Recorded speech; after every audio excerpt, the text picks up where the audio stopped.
Very early in my career, I was a doctoral student, and I got to do some data collection in India. So I got to travel to India, and I had other kinds of studies that I'd just been wrapping up. And one of my train trips in India, I believe it was when I was taking the train from Agra, where the Taj Mahal is, to this city called Jaipur in Rajasthan, I ended up sitting next to a Brahmin who was part of the priestly caste in traditional Indian society.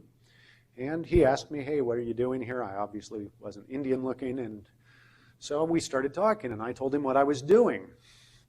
And that I had recently had these really interesting research findings about how well children seem to understand some divine attributes. That I had kids, that I'd done a couple of studies at that point early in my career. One was showing how hard it is for adults to keep their theology straight. So adults seem to treat God very human-like when they were hearing stories and things like that about God. But children were getting like that God has sort of super knowledge really easily. Which ran counter to the big story that we in developmental psychology had always heard, that children have to just treat God like a big guy in the sky. And so I was trying to share this and try to get him excited about what I was doing, and he kind of looked a little bit bored. Not, and I don't think in any rude kind of way, but just, yes, I know. Do you want to know why? Sure, tell me why. Children have been with God more recently, and they haven't forgotten yet. Okay. Fast forward, after I've written the book Born Believers and started doing some lectures, I started getting email from a lot of Muslims explaining to me that what I was saying resonated deeply with their theology. Because all children are born believers in Allah, and then the world corrupts them. Similar kind of theme. That idea that children are somehow naturally drawn to the divine, and maybe have even special access, is something that different world religious traditions have lurking in the background. On this third lecture, I want to start turning more to theological kinds of topics. So the so what and who cares of the first two. And to make, again, I'll give you three sort of take-home points, and I'll tell you what they are right now. Number one, the findings from cognitive science of religion resonate with some theological claims. It's a different claim than saying that it supports them or gives evidence for, but there's at least a deep resonance, at least in some places. Second, cognitive sciences, including cognitive science of religion, could be a research tool for theological inquiry, and maybe should be. And finally, third, theologians could really helpfully identify new lines of scientific inquiry as well. That would move the field forward. Okay? And the way I'm going to make these 3 points, primarily we'll be talking about the Census Divinitatis, which is a theological concept, sense of the divine. But I'm going to take a stop along the way to talk a little bit about moral foundations theory, which is an area of science that I haven't shared with you yet. But I had a question about at one point, so I thought, well, let's drop that in.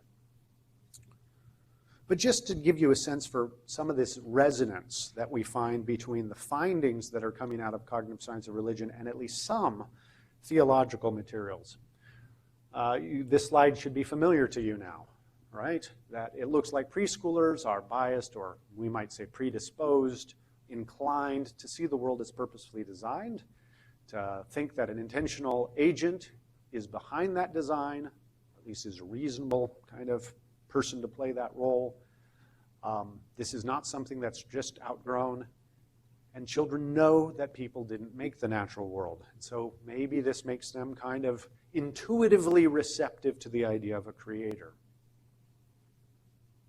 We see this in Scripture. Similar kind of theme. Psalm 19:1 says, "The heavens declare the glory of God. The skies proclaim the work of his hands." In Romans 1:20, "Ever since the creation of the world, his, God's, eternal power and divine nature, invisible though they are, have been understood and seen through the things he has made. So they, people, are without excuse." That kind of theme that you look around the natural world, and you find it in Job as well. Look around the natural world and there's evidence of God. It just sort of speaks to us. Intuitive theism? Another kind of interesting area of potential resonance has to do with morality. So a pretty hot area of research over the last 10 years has been a theory developed by Jonathan Haidt. It's called moral foundations theory. And it's a similar kind of account, in broad brushstrokes, of what I've been giving you about religious thought, but it has to do with moral thought. And that is that there seem to be these intuitive anchors or foundations for moral thought. That we don't, maybe contrary to appearances, think our way explicitly, reflectively to certain moral positions, Haidt argues, as much as we intuit or feel our way there and then do intellectual backfill. Okay? He thinks that there is evidence, he's provided evidence, that there are at least 5. He sometimes talks about a 6th foundation, but I'm just going to focus on the 5 that I think have the strongest evidence. 5 foundations that occur across cultures that seem to undergird when we make judgments that we would normally call moral judgments. Okay? And I've listed those 5 foundations. The harm care foundation is easy to understand. The basic idea here is that we carry the intuition with us that it's bad to harm people and that we ought to care for them. And in fact, there's reason to think that we have an automatic emotional response to others in distress that motivates us to act. And you will see this in babies sometimes. A 2-year-old who hears a baby, another baby, they're an old baby, a 2-year-old, a baby crying, will immediately try to soothe or otherwise care for that baby or get someone to help. We don't just see this in humans, we see it in other animals too. When my children were infants, my sister-in-law had a pit bull, female pit bull who had been overbred. She had really great maternal instincts. And whenever the baby cried, she'd come and sort of slurp their head and try to go get somebody to... A distress signal was being sent out, and at just sort of a basic animal level, there was this compulsion to care. And then the flip side of that is, and it's bad to harm people. I have a colleague who has I think she's about 2-year-old, just now 2-year-old daughter, who is conflicted in this. You see that this is developing. They were just explaining to me, they were over for Easter supper, and saying, oh yeah, Emery, she's deeply caring, empathetic, and violent. So she'll hit me, and I'll react, and she is not real verbal yet, but it's wow, okay, I harmed you, and now I really feel bad about it. And then I do it again, and then I feel really bad about it. Because she hasn't quite got the system all worked up yet, but it's there. The foundation is there that for this person to be a caring, hopefully nonviolent human being. That's the harm care foundation. And we see evidence of this everywhere. All over the world, people have the intuition it's bad to harm other people. Okay? And that we ought to care for them. Fairness and reciprocity, fairness and reciprocity refers to this idea that if I do something good for you, you ought to do something good for me. Or just desserts, or tit for tat. And it's thought that because we are social beings that have to engage in cooperation in order for our societies to go on, we have evolved with the intuitions that govern this kind of exchange. And again, you see the evidence in small children. They are so concerned with what's fair, aren't they? His piece of the cake is bigger than my piece of the cake. You're like, okay, there is a crumb difference, right? And this is why some wise parents say, all right, whoever cuts it, the other person gets to pick. Because it forces them into that being fair. And they get so concerned about being fair, they don't even know how to apply the word anymore. That's not fair. It has nothing to do with fairness. What are you talking about? Of course, we as adults do that too. What that means is, I'm envious of what you have. It's not fair. I want it. But we do have this deep sense of fair, and that if I do something good for you, you ought to do something good for me. And if you don't, other people stop trusting you because you have violated the code. Right? That's fairness, reciprocity. In-group or loyalty. This is the basic idea that whoever your people are, your team, your tribe, your community, your church, whatever it is, you shouldn't betray them. You should contribute to the greater good. You should be loyal. It's a bad thing to, if you're on the basketball court, for instance, and you give the ball to the other team, you are the most hated person on the court at that point. The other team doesn't even like you because they know you're somehow suspect. Here. It's like, no, that's not a kindness. It's a violation of loyalty. You should not do it. And people all over the world have that intuition. Authority, respect. Again, arguably this comes from sort of just our social animal nature. Living in big groups, we also have hierarchical structures. They start with parenting. Children should treat their parents well. They're in authority. It's a should, it's an ought. We find it offensive, typically, if we see a parent or a child disrespecting their parent. There's something wrong with that. And then that expands to other people in authority. It's worse to mistreat, the chief of your tribe than an ordinary member of your tribe, because that person's in authority. And at least, arguably, all over the world and throughout history, there's evidence of that sensitivity as well. You respect those who are in authority. And finally, purity, sanctity. This is one we don't often think about, but it's actually out there quite a bit. It's thought that, in part, the purity, sanctity kinds of intuitions come from that disgust system and also from pathogen avoidance system, the don't get me sick system. That a lot of behaviors are regarded as disgusting. People can be even regarded as disgusting if they've engaged in disgusting behaviors. We often see this kind of disgust language or impure language around sexual sins, right, and sexual immorality. It's not exclusively there. We also have the intuition, arguably, says Haidt, that certain spaces or people or objects should be treated as having special sacred status. There's sanctity. You don't have to be a cultural insider to know that if you go into somebody else's place of worship, you probably ought to say, lower your vocal tone. There's certain ways of behaving that are respectful ways of behaving. It's always bad to poop on somebody else's altar. It's just bad because you violated sacred space. And we know that. We don't have to be taught that.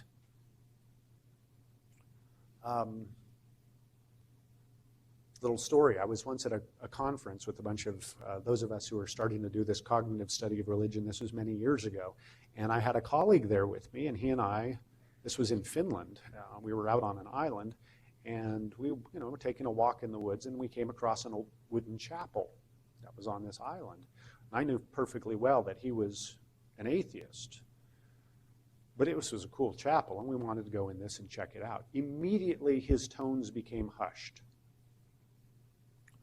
And he became very agitated when I started looking too carefully at the pulpit, and even took a step up the stairs.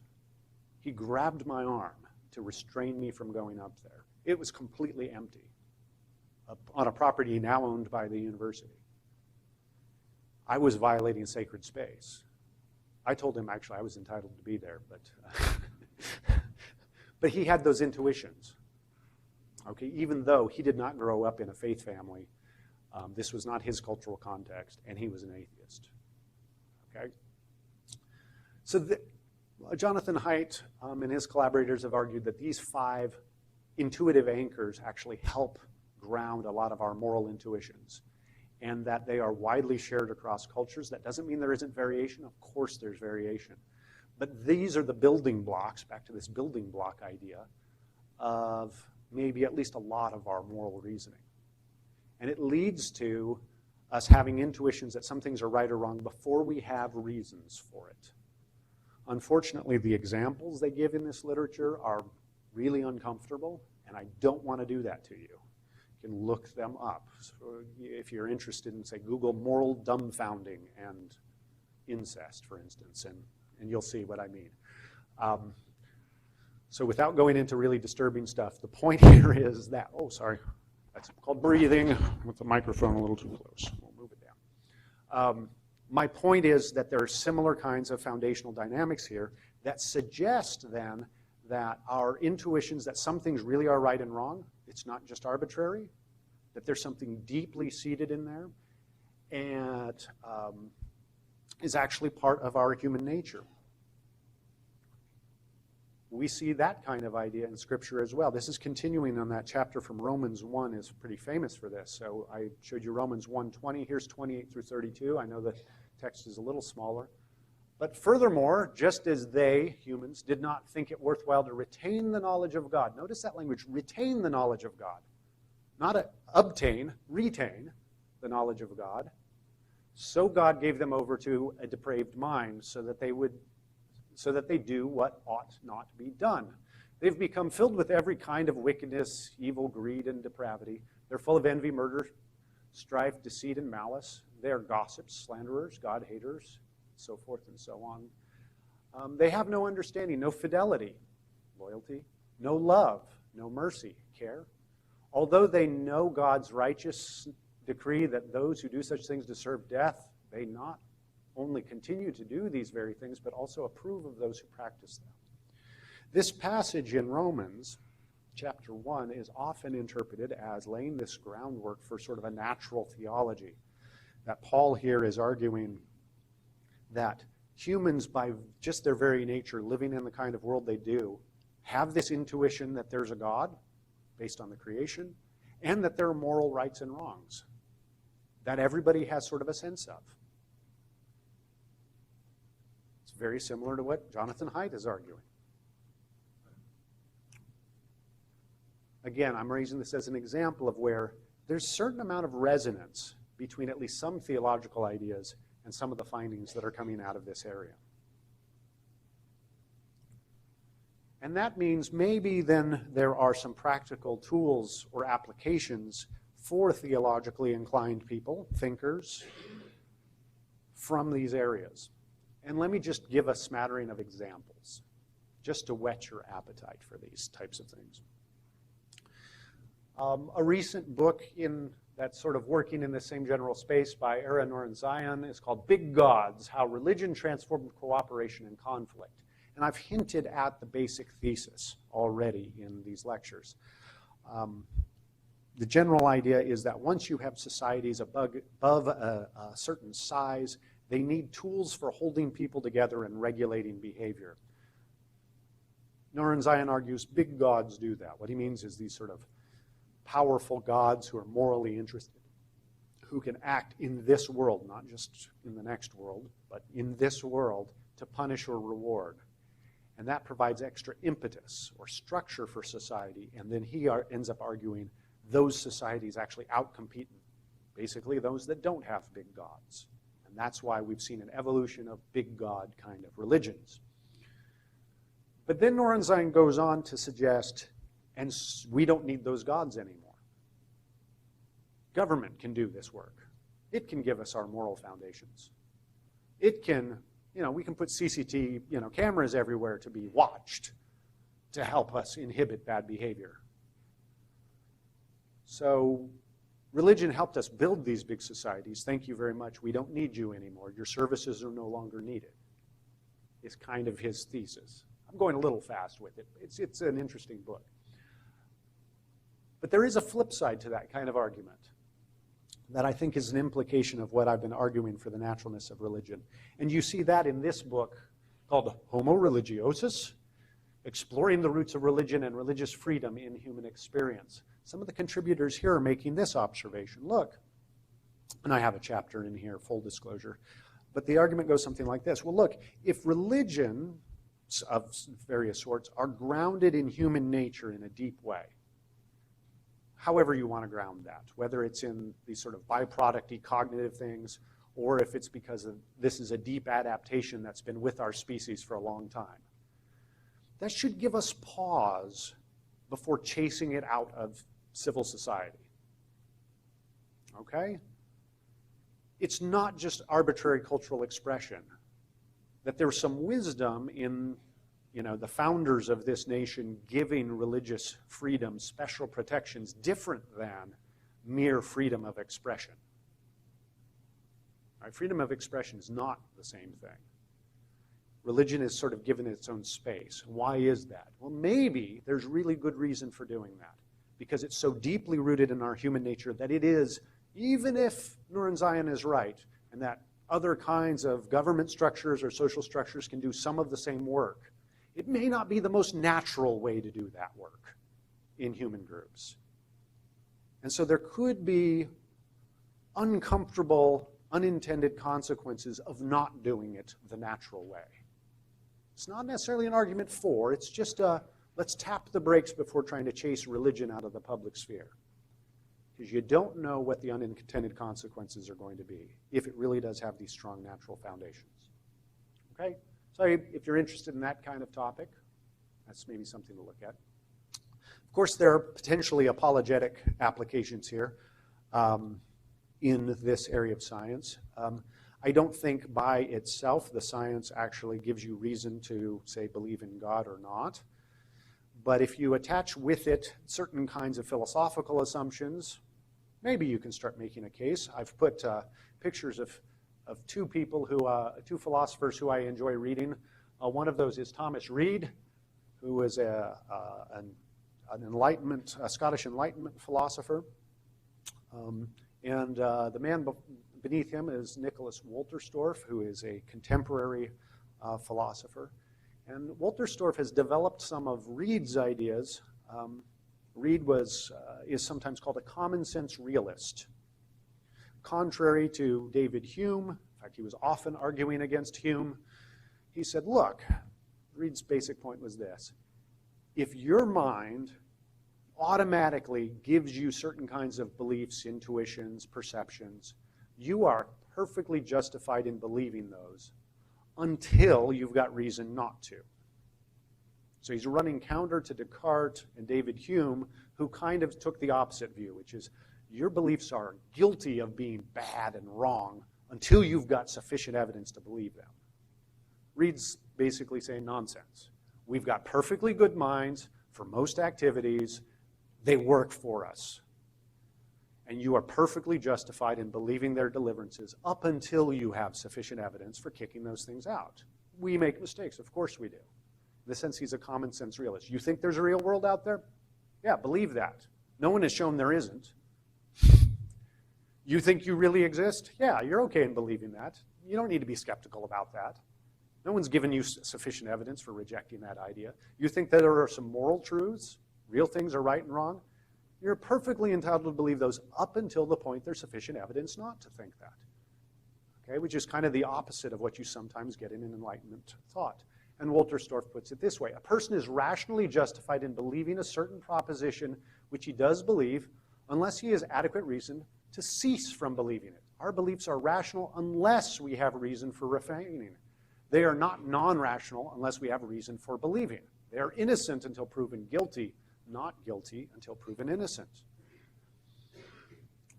And then Wolterstorff will suggest that maybe our God beliefs fall into this category. If they're delivered to you through some kind of a non-inferential process, automatic deliverances of the way your mind naturally works, you're okay in believing that until there's sufficient reason not to. And not just God, but ancestors and spirits and souls. It's a shifting of the burden of proof. Instead of us going, oh, gee, science hasn't proven that there's God, so I better not believe it. He's saying, no. That's the wrong criteria. If you're going to wait for science to prove everything, you're not going to have enough beliefs to get out of bed in the morning. For us to be normal, I mean, now I'm leaning towards pragmatism, but I mean, if you're going to function, sort of cognitively function in our world, you have to accept certain kinds of things at face value until you've got reason to cease. All right? Well, if that's right, then, so what I'm saying is if you accept a philosophy that moves in this direction, an epistemology, to be more specific, then actually the cognitive science of religion may provide evidence. This plus the evidence from cognitive science of religion may support religious beliefs, okay? At least give people more prima facie justification for their beliefs. That's more of an apologetic kind of use of this kind of work. And it all hinges on this idea of there being some kind of naturalness to belief that in theological circles is sometimes called a sensus divinitatis, sense of the divine. It's an idea that, as I've already indicated, has its roots in Paul's letters to the Romans, chapter 1 especially, but gets developed by other thinkers throughout time. Here's just one example. Thomas Aquinas wrote that to know in a general and confused way that God exists is implanted in us by nature. There is a certain general and confused knowledge of God which is in almost all men, he wrote in another place. Okay? So at least Thomas Aquinas, the great medieval philosopher, theologian, thought, look, there is this kind of natural, sort of God-shaped space in us. Whether it's conceptual or affective or what it is, he thought it was there. Likewise, John Calvin really developed this idea into what's been called the Census Divinitatis. There is within the human mind, and indeed by natural instinct, an awareness of divinity. We take this to be beyond controversy. God himself has implanted in all men a certain understanding of his divine majesty. Ever renewing its memory, he repeatedly sheds fresh drops. This conviction, namely that there is some God, is naturally inborn in all and is fixed deep within us, as it were, in the very marrow. I sometimes joke Calvin was commenting on the born believer's thesis. He just goes a little too far. He makes it all innate, and I try not to use those words. Okay? But the point is that Calvin, in following Aquinas, is reflecting the same traditional theological idea that there's something very natural about belief in God, something very intuitive. But notice that both of them emphasize how vague it is. Okay? They don't say, there is implanted in all men a belief in the Trinitarian God of Christianity. They don't say that. It's implanted in all men that Jesus Christ is Lord. They don't say that. What they say is, what? A certain understanding of his divine majesty, an awareness of divinity, or that God exists in a general and confused way, to know in a general and confused way that God exists.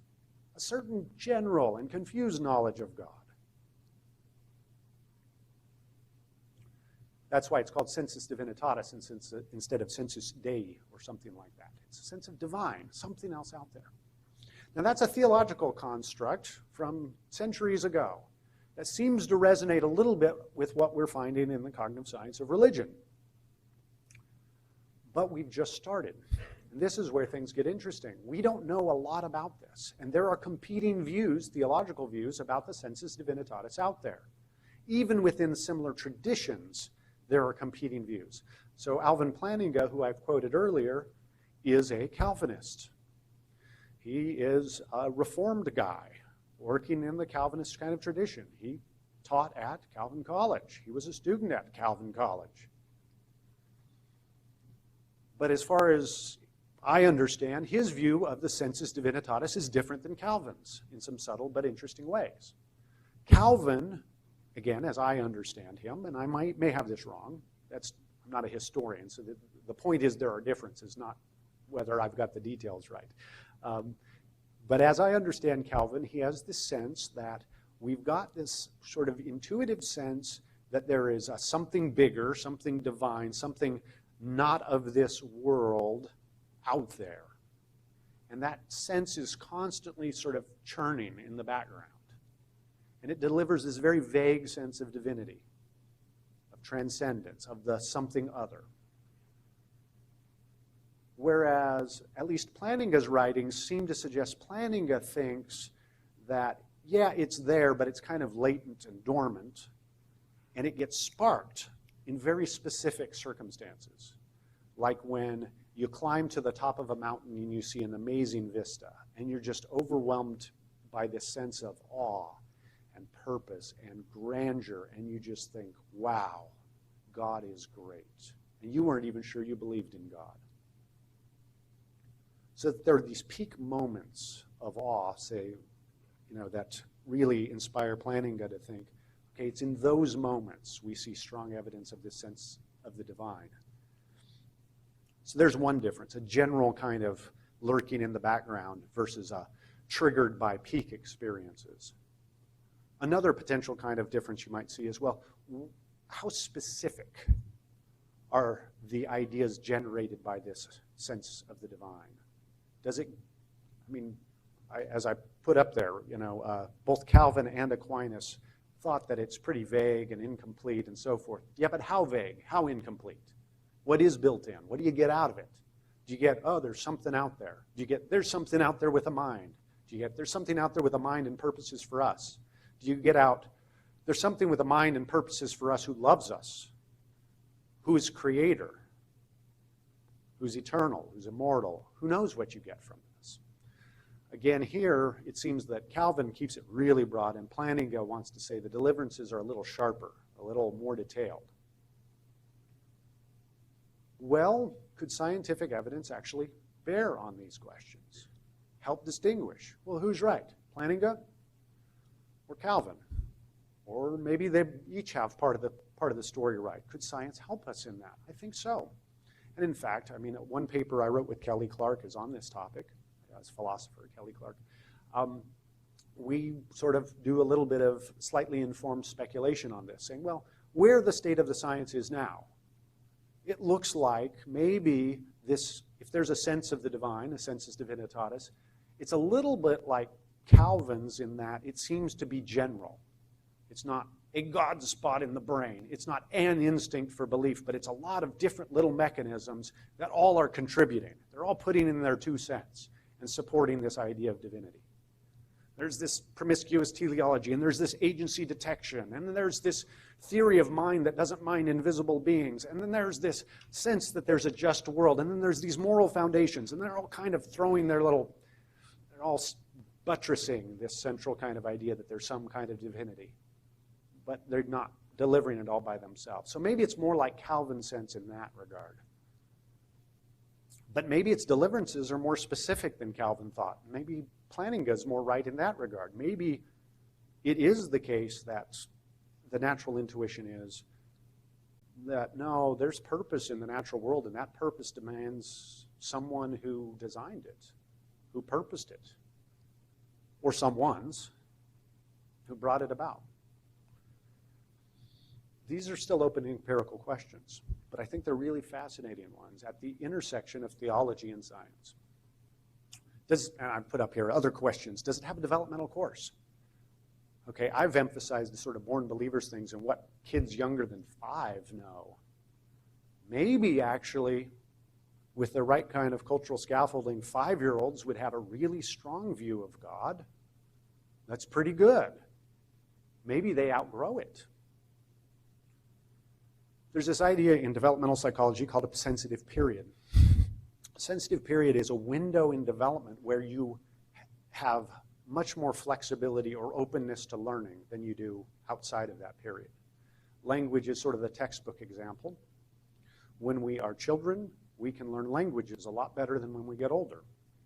A big part of that is that when we are young, very young, we can hear better. And I don't mean just regular auditory acuity, but that we can distinguish different sounds that then may be relevant to our speech. And we lose that ability to hear those differences.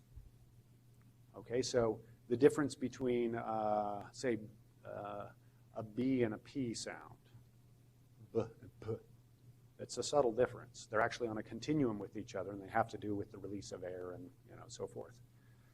Well, because that distinction matters in English, we retain the ability to hear that distinction as English speakers. R and L differences are ones that we retain, but other languages don't. I tried to learn some Chinese once, and I couldn't hear certain kinds of inflections that are relevant in Chinese but not in my language. But a 3-year-old from all over the world is going to hear those differences. Okay? So what happens is children lose the ability to hear certain things. There's a pruning of possibilities. There's a reduction of space. All this to say there's a sensitive period for learning. Could there be a sensitive period for learning about God? Okay, I indicated already that some of the studies in this area show that adults are the ones who treat God like a human being, maybe more so than children. I noted that it's adults who find counterintuitive ideas just too hard, too complex, not young people. Maybe there's a sensitive period for theological education. Just a possibility.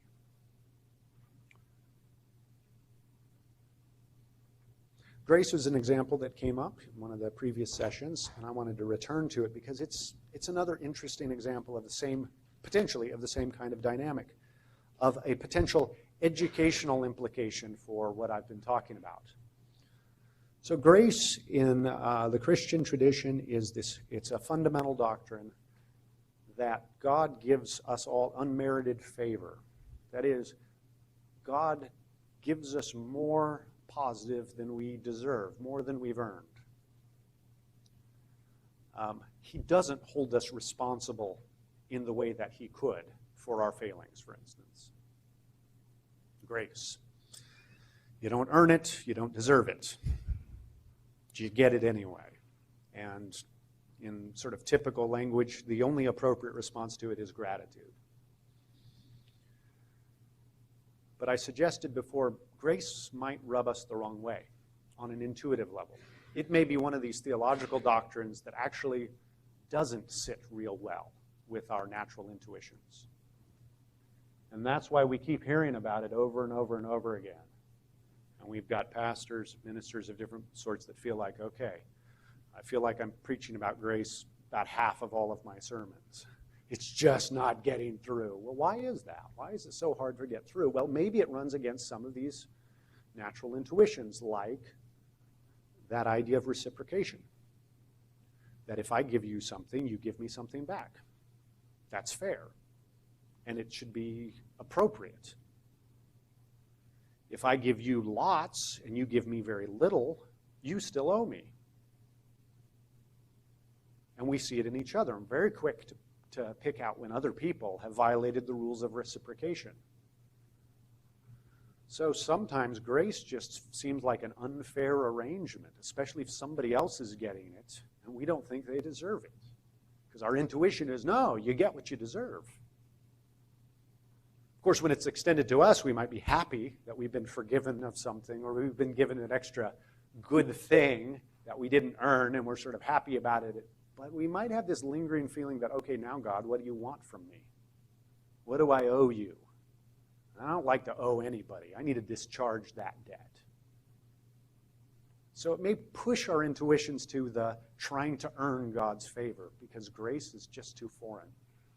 I've listed two sort of famous parables of Jesus's that deal with this topic. One is the story of the Prodigal Son, which you may all remember. The Prodigal Son, right, asks for the father's inheritance, runs away, spends it all on lavish living, ends up, having to feed pigs to survive, and is starving to death anyway, and then finally returns home.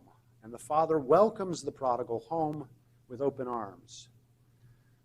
And I've heard it preached that maybe this actually should be the story of the older son, not the prodigal son, because the audience Jesus was talking to was the people who thought they were God's people and had never left the house. They're the older son in the story who says, wait a minute, Dad. I've been here the whole time doing everything you asked of me. Why are you being nice to him? You don't do this stuff for me. And I think it's a nice story reflecting this sort of embitteredness we can have towards other people receiving grace. Because it just doesn't fit our intuitions, our natural intuitions perhaps. And then there's the story of the landowner and workers. This is a little less famous, but this is the parable in which Jesus says, well, imagine the landowner who goes into town to try to find laborers for the field, and he's making deals with people. Hey, if you come work for me for the whole day, I'll give you, I'll put it in contemporary terms, I'll give you $100 for a day's work. The guy says, okay, deal. Put me in the back of the truck, we're going. And doesn't get enough people at the first shift, so goes back a couple hours later and says, hey, if you work for the rest of the day, now it's only a 6-hour work day, I'll give you $100. Great, okay? And then, he shows up at, halfway through the day, all right, for 4 hours of work, I'll give you $100. Clearly, he just wants simple accounting. And so all of these different people are working different amounts of time, but they all get the same reward. And when it's pay time, he starts paying the people who only worked for 2 hours and gives them $100, and the others are like, excellent, he got $100? I'm going to get $500.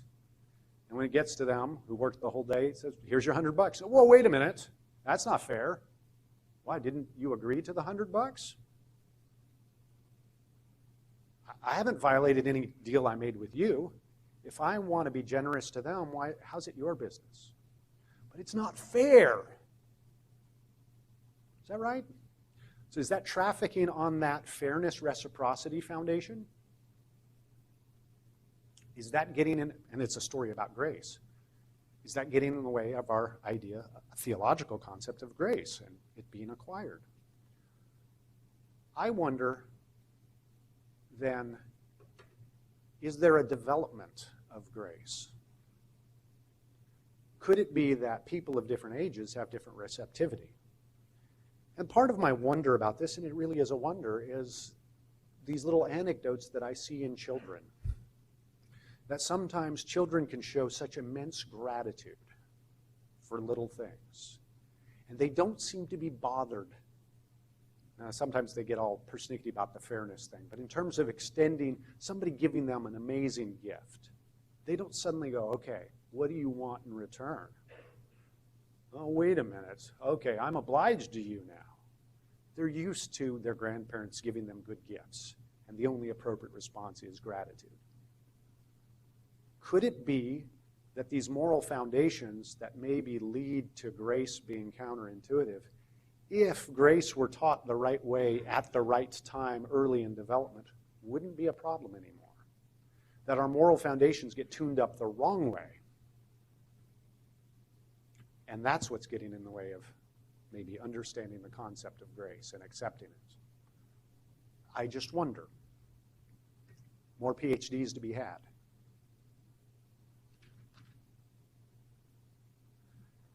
I'll end my prepared comments with some closing thoughts. I didn't want to go too long in this session because I know there are lots of questions that, that I haven't answered and probably won't.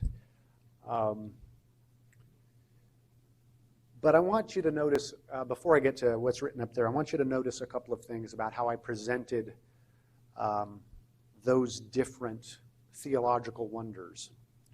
I presented the theological applications as questions, for the most part. I wonder if, could it be that?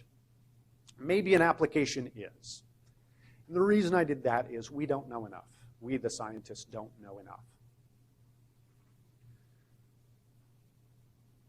Maybe long-standing debates or well-developed accounts or problems in theology, like having to do with the nature of the Census Divinitatis, or the nature of grace, or what it means to be human, created in God's image, or whatever other problems. Maybe some of these problems in theology could be developed into testable empirical problems that'll motivate science, so that 10 years from now, instead of saying, well, maybe this, I can say, well, the studies show that. Instead of theology and scientists working on parallel tracks, it'd be great, I think, to see more collaboration. To heal the rift, I think, between some parts of faith communities and some parts of scientific communities. I think one strategy for healing that rift is to get them working together. to solve common problems, to explore common interests. And that's what I'd like to see and I'd like to encourage. It's easy to sort of argue to people, look, science is not a threat to you religious people. And hey, scientists, before you get all excited about explaining away religion, check your philosophy. You're actually not. But that's working up here at an intellectual level. And as some of you expressed to me in that last session, that hurts. It hurts the brain. But I think if we can get people working on a relational level with each other, collaborating, sharing common interests, and solving problems together. Isn't it fun to solve problems together? That helps break down those walls of mistrust. And I think that's where maybe a lot of the movement could happen. So in closing, I've tried to convince you that humans have a nature. And it's a nature that has something to do with how minds typically work and the kinds of things that we find easy to think, easy to learn, easy to communicate with each other. That nature then informs and constrains our learning. And if you can't learn it, it can't become cultural. If you can learn it easily, it's more likely to become widespread and cultural. If you can communicate it to other people, it's more likely to spread. So our nature then informs and constrains cultural expression. And some of the things we might value then that are maybe farther away from that human nature are going to require extra work to develop. And science is one of these areas. So I quoted from my colleague Robert Macaulay, who's an Emory University professor. He's sort of an interesting two-hat guy. One of his hats is philosopher of science. That's his primary job at Emory. His second hat is he works in the cognitive science of religion. And in his really good book by Oxford University Press, Why Religion is Natural and Science is Not, he argues that science is fragile. It requires a lot of collective investment because it's so hard. It needs special cultural scaffolding, institutions, higher education, special language, labs, communities, societies, ways to share ideas, because it's so non-natural. Now he thinks that's true of some theological kinds of exploration as well and other intellectual pursuits. The contrast then is with sort of religion on the ground. That's actually pretty natural. It's pretty easy. It's not so fragile. The particulars may be fragile, but the generals, not so fragile. They're going to be with us in one form or another. The point is, as just general citizens, there are going to be some kinds of things we value, like the sciences, that are going to require investment, or they will go away. The natural things don't require the same kind of cultivation. But there's a flip side of this. And the flip side is unintended consequences of pushing too hard, or trying to scaffold, or try to repress things, try to scaffold things that are too unnatural, or try to suppress things that are too natural, is you don't know what the consequences are going to be. Okay, we've seen lots of governments try to make religion go away, and it never works. That's happened over and over and over again. What you get is lots of splintering and lots of little kinds of religions coming up, and maybe less domesticated religions sort of sparking up. They don't just go away because they're so natural. But there's a threat on the side of the putting the wrong kind of effort behind, say, things like science. And I'm a big fan.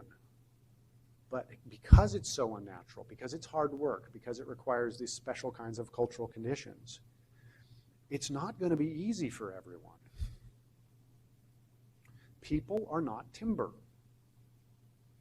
Our educational system is set up under an industrial model that assumes that you pretty much run a kid through a curriculum and they come out the other side with new stuff in their heads.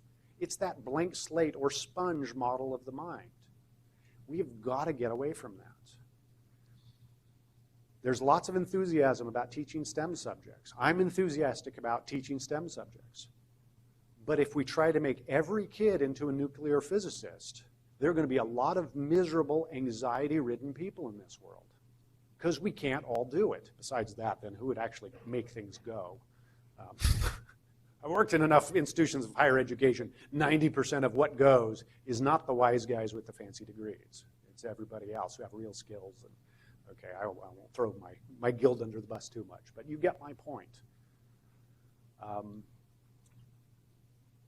But I think it's an important one. Aside from the religion stuff, aside from the particulars I've been talking about, I would love for you to walk away with this sense that, wait a minute, if we try to push too hard at people to do something that doesn't come naturally to humans, there may be unintended consequences. And some of those may be things like anxiety, mental illness, other kinds of suffering, reactions. We can't just treat people like timber. But I also want to close with the idea that scientific inquiry need not be threatening to people of faith in any kind of broad sense, even when we're studying religious thought. And I hope you've gotten that sense. I'm a person of faith. I consider myself an evangelical Christian. I love science, and I love getting into it and seeing how it can be a tool in my belt to help me understand the world, make sense of my existence, help me be a better person and lead a better life. And so even in this sort of scary space, what might look like a scary space for believers of the, what do you mean, we're going to take science and study religion now? That sounds like the worst application of science. And I hope you got the sense that even in this space, it's not that scary after all, and there can be some real utility and benefit for people of faith even in this space. I thank you very much.